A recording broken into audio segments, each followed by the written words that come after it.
Reality Check viewers, a first-timer right here, Michael Angelo Batio. How are you, sir? Good. I feel good. One of the guitar innovators out there. You have a legion of fans who worship at your feet. What is that like? I mean, you are one of the true guitar gods out there. I just feel grateful. I even had the other night, we were playing the Whiskey, and had Uli John Rother, Bumblefoot, that plays in Guns N' Roses. And incredible players themselves. Yeah, and we were all up there jamming. A lot of well-known people. And I was talking to the owner of Dean Guitars, Elliot, and all of a sudden, this guy comes up to me, he's like, Michael, I watch your videos all the time. It was Kirk Hammett from Metallica. Get out of here. I swear to God, there's a picture of me online with him. And I mean, I'm thinking to myself, Metallica's my all-time favorite metal band. I should be doing that to him.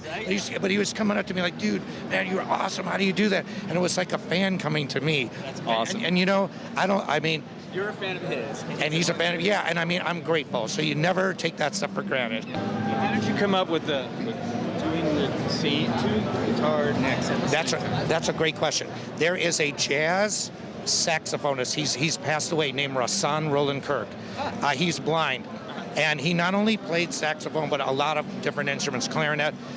What he did when I was a boy, first of all, he was blind. Second of all, he had this thing called circular breathing. He could breathe in and out at the same time, so he could hold a note 10 minutes. And then at the end of his show, he's a jazz player. He walks out with two saxophones, and he played two saxophones at the same time. And I'm this kid going, whoa. I said, I'm going to do this on guitar. Nice. And That's really, where that comes from? Yeah, it was a jazz saxophonist that gave me the idea as a boy. Now, there must have been when you went to a manufacturer and said, I need a guitar with two necks opposite sides. They went, yeah, right. Yeah, and you're right. But here's what I did. When I graduated college, I moved to LA and I got a record deal, a major one, Atlantic. I didn't go to the manufacturer because I tried that and they said that.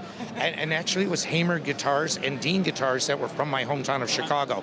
I like Hamer, but I was always a Dean guy. So when I was close to getting a record deal, I talked to Dean Guitars and they said, you're crazy, but you're not stupid. And I showed him my design, and Dean Guitars did it.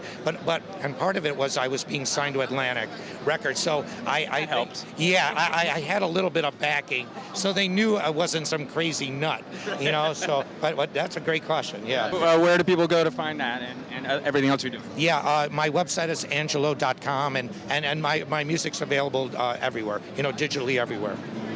So you can go to, there's a Facebook page. Yeah, I've got an official one and a personal one. If you go to angelo.com, then there's the Facebook icon. Just go right there. But I have two of them, one for each guitar. So. Excellent. Great. Pleasure meeting you, man. Right on. You too. Thanks.